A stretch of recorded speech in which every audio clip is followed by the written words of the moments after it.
Bonjour, bonjour. En fait, c'est pour vous parler encore aujourd'hui des concours au Cameroun et en Afrique. Dernièrement, un de mes étudiants m'a demandé est-ce qu'au Cameroun, on peut encore réussir au concours sans passer par le réseau? Est-ce qu'on peut réussir franchement un concours par le mérite? C'est ce qu'on va parler dans cette vidéo aujourd'hui. Je suis Job Kamden, pour ceux qui ne me connaissent pas, du groupe de répétition Nabla à Yaoundé au Cameroun. Et je fais dans les prépas concours, je fais aussi dans les répétitions depuis des années. Donc, je vais vous raconter aujourd'hui comment une de mes étudiantes, en 2015, m'a fait part du fait que elle préparait le concours de l'école normale supérieure. Et elle était venue s'inscrire pour faire les prépas pour le concours de l'école normale supérieure de Maroua. Et moi, je lui ai dit, en fait, moi, je suis un produit de l'université Yaoundé 1, je suis un produit de l'école normale supérieure de Yaoundé 1. Et je crois que s'il y a possibilité, s'il y a encore un peu d'argent, dépose aussi les dossiers pour Yaoundé. Parce que en fait, moi, je sais que si tu fais et que tu travailles bien, tu vas passer. Elle me dit non, ma mère a le réseau pour Maroua. Et elle m'a dit que c'est un réseau sûr. Et j'ai aussi un de mes grands frères qui travaille dans un groupe, dans un autre groupe de prépa. Et là-bas, par exemple, lui, il est dans le réseau. Non. L'année passée, ça n'a pas marché parce qu'il y avait une liste qui sortait du ministère. Et la liste là, bon, en fait, on avait dit qu'il y avait trop de personnes et qu'on devait patienter l'année-ci. L'année-ci, c'est sûr. Maroua, c'est 100%. Je suis sûr que Maroua, ça va marcher. Je lui ai dit quand même, pardon, s'il y a moyen, s'il y a possibilité, fais les dossiers aussi pour Yaoundé. Parce que personnellement, moi, j'ai fait Yaoundé. Et je crois qu'à Yaoundé, si tu fais et que tu travailles bien, n'est-ce pas, tu vas réussir. Et il faut aussi comprendre, en fait, chez moi, ce n'était pas seulement parce que Yaoundé, elle avait plus de chance, mais c'était aussi parce que l'esprit moutonnier. Je vais vous raconter, par exemple, qu'est-ce que j'entends par esprit moutonnier. Dans le fond, la plupart des gens suivent souvent, réfléchissent souvent de la même façon. La foule pense parfois presque de la même façon. C'est-à-dire, Maroua est loin de Yaoundé. Et beaucoup de gens pensent qu'ils ont plus de chances de réussir là où c'est loin. Or, c'est comme ça que tout le monde se met à penser que Maroua est loin et que Yaoundé, il y a le faux, il y a les ministres, il y a les députés, il y a les sénateurs qui vont mettre leurs enfants ou leurs copines à l'école normale et qu'eux, ils n'auront pas de leur place. Je leur dis c'est faux. Selon moi, c'est faux. Parce que vous avez plus de chances, parce qu'à Yaoundé, on a plus l'œil. Donc, vous pouvez réussir si vous travaillez, si vous êtes quelqu'un qui voulait vraiment réussir par le mérite, vous pouvez faire votre concours et réussir facilement à Yaoundé. Je reviens à l'histoire de cette fille-là. Elle dit, sa mère a un réseau sûr, qu'elle va réussir à 100%. Bon, je ne vais pas citer son nom ici. Et je travaille quand même, et dans notre groupe, nous, on avait des enseignants qui étaient calés. Et on travaillait, on savait que ce n'était que par le mérite que nos candidats pouvaient réussir. On n'avait pas d'autres moyens pour faire réussir les candidats de notre groupe de prépa.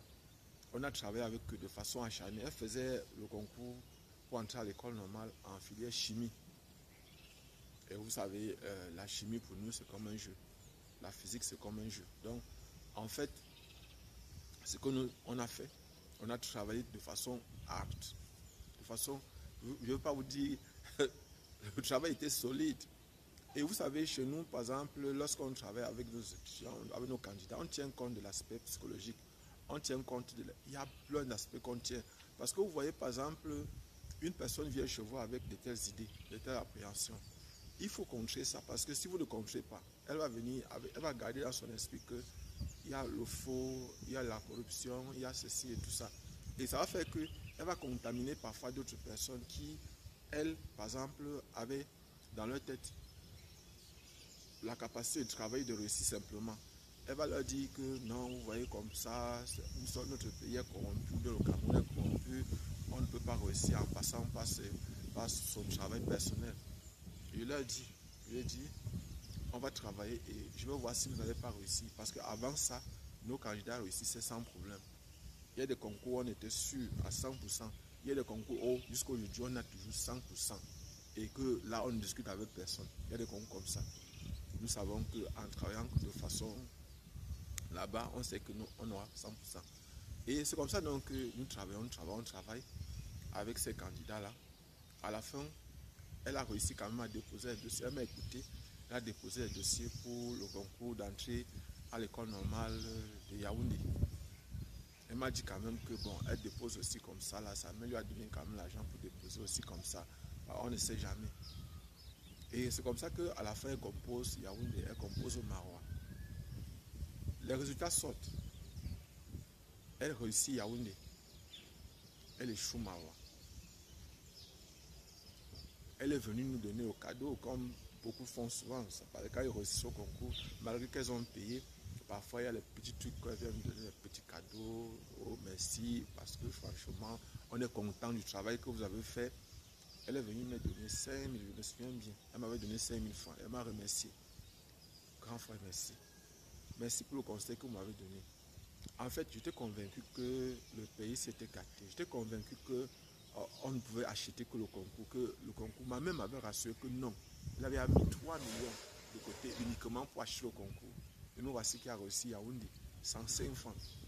Et le réseau de Marois, il lui a demandé, le réseau de Marois, comment ça s'est passé? Elle me dit que non.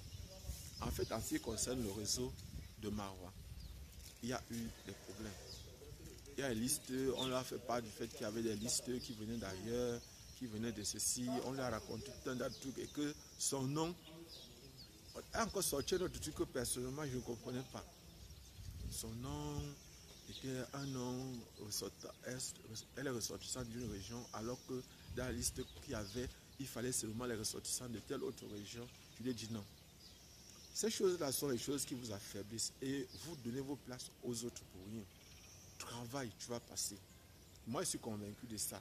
Personne ne peut prendre votre place. C'est vous qui donnez vos places aux autres. C'est vous qui laissez les autres prendre votre place.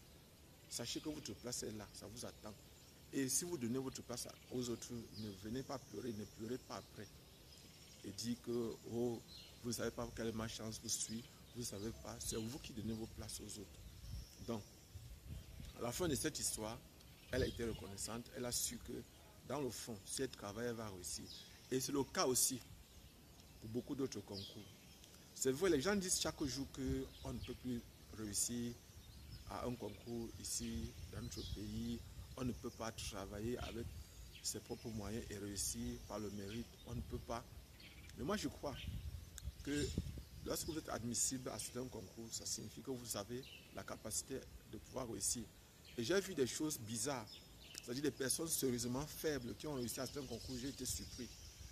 Bon, en fait, vous allez m'excuser si je dis ça, que des personnes sérieusement faibles. C'est-à-dire, je vais prendre un exemple.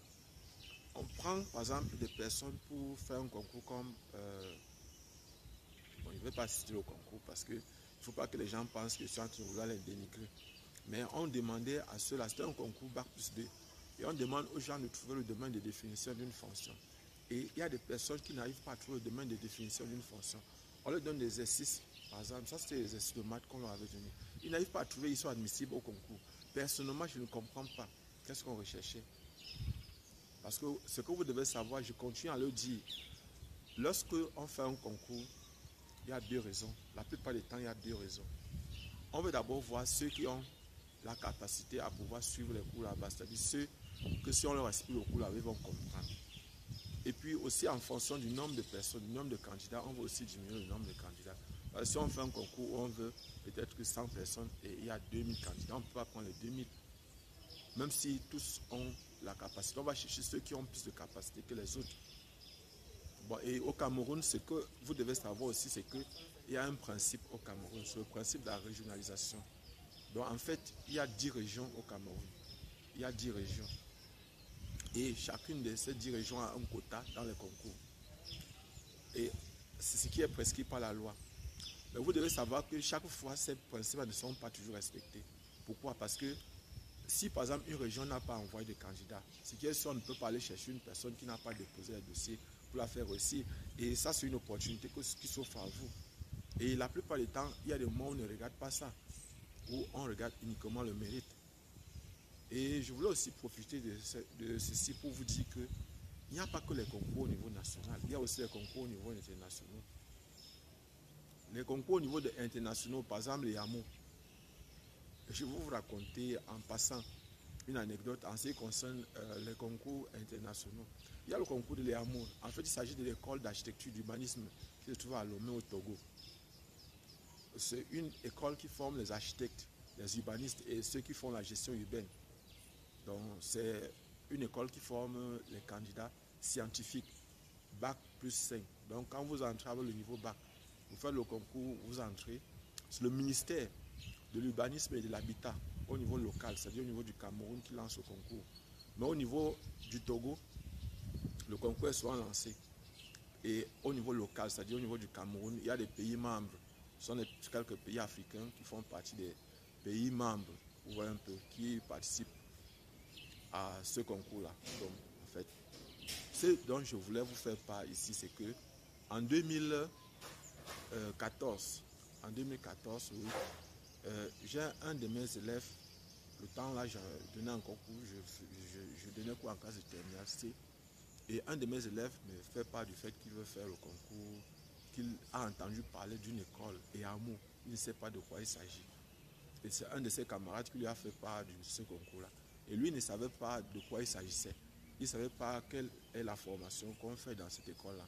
Il est donc venu me voir et me demander quel était mon avis là-dessus. Je lui ai fait part du fait que personnellement, l'AMO est une très bonne école. Et au Cameroun, à ce moment-là, il n'y avait pas encore une école d'architecture. Parce que ce que vous devez savoir aussi, c'est que au niveau du Cameroun, aujourd'hui, on forme les architectes. Au niveau, bon, il y a plusieurs écoles même qui forment les architectes.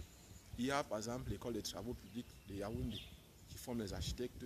Il y a aussi une filière architecture au niveau de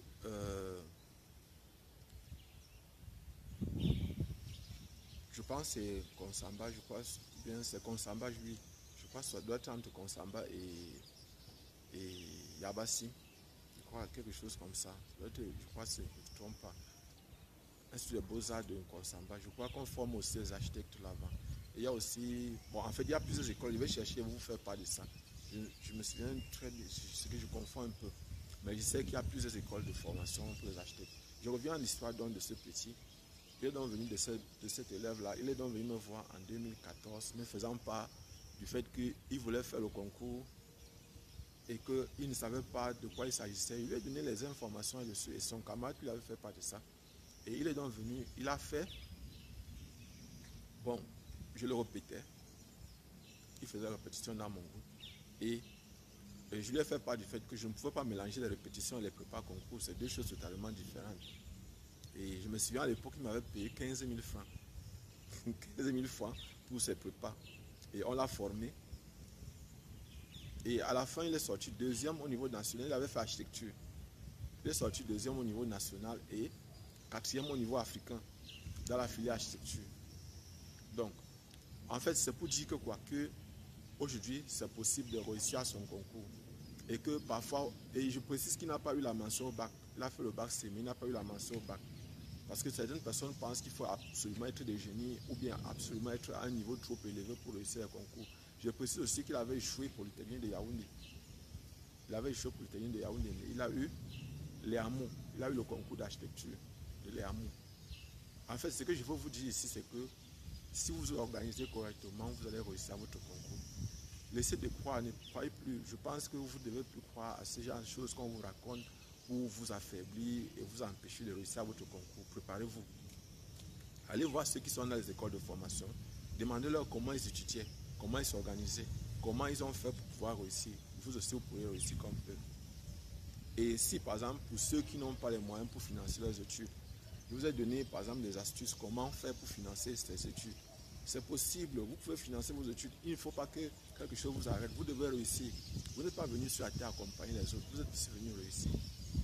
Donc, je ne veux pas trop faire durer la vidéo.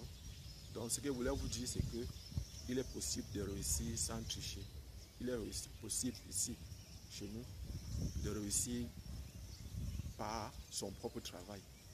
Et moi, je crois que si vous vous organisez, vous pouvez réussir en travaillant par vous-même. Si vous organisez, vous étudiez correctement, vous cherchez la bonne méthode, vous cherchez la meilleure stratégie. Et je précise aussi que pour ceux qui sont en fac, n'oubliez pas, l'année-ci, nous allons préparer les gens 2022-2023 avec l'aide de Dieu pour Polytechnique de Paris, pour Polytechnique de Lille. Bon, en fait, actuellement, ce sont les étudiants de Polytechnique de Yaoundé qui sont en train de rafler la vedette. Mais nous aussi, les places, sachez que pour tous ceux qui ont bac plus 2, bac scientifique bien sûr, et qui ont fait les maths, les physiques, on peut vous former pour que vous puissiez réussir à ce concours-là. C'est possible. Actuellement, les Marocains sont devant. Ils ont occupé les plus grandes places dans ces concours-là, mais nous aussi, au niveau du Cameroun, on peut. Au niveau de l'Afrique centrale, on peut. Et moi, je crois que si vous avez la volonté, on peut rafler les meilleures places. C'est vrai aussi que l'essentiel n'est pas de se former, c'est de savoir ce qu'on va faire après la formation. Comment on va participer à l'évolution de son pays, comment on va participer à l'évolution de son continent et du monde. Et personnellement, moi je crois qu'aujourd'hui, c'est à ça qu'il faut penser. Comment participer, comment impacter au développement de votre pays, de votre continent. Donc, c'est ce que je voulais partager avec vous aujourd'hui. Et je crois, et aussi en passant, je tenais à vous remercier. Nous sommes déjà 674 abonnés. Je vous remercie franchement. Je remercie franchement tous ceux qui nous suivent. Et je vous supplie, travaillez et réussissez votre concours pour ceux qui sont actuellement dans notre chaîne, qui sont nos abonnés, qui voient nos vidéos tous les temps. Notre souhait, c'est de vous voir réussir aussi à vos concours, de vous voir réussir aussi dans la vie. Pas seulement au concours, mais aussi dans la vie. Donc, personnellement, je vous remercie vraiment beaucoup de continuer à partager nos vidéos, de continuer à suivre nos vidéos et de continuer à nous suggérer les méthodes et les techniques qui peuvent nous permettre, par exemple, de développer notre chaîne YouTube. Et je vous remercie franchement énormément par rapport à tout ce que vous faites pour nous tous les jours. Le fait de partager nos vidéos, le fait de nous suivre, le fait de nous suggérer ce que vous pensez. Et la plupart des choses que je fais aujourd'hui, c'est vous qui nous avez suggéré. La chaîne a à peine 5 mois, n'oubliez pas. Nous avons créé la chaîne au mois de janvier, mais elle a commencé d'être. Elle a commencé directement, je pense, pour le 1er février 2022. Donc franchement, merci. Merci, merci.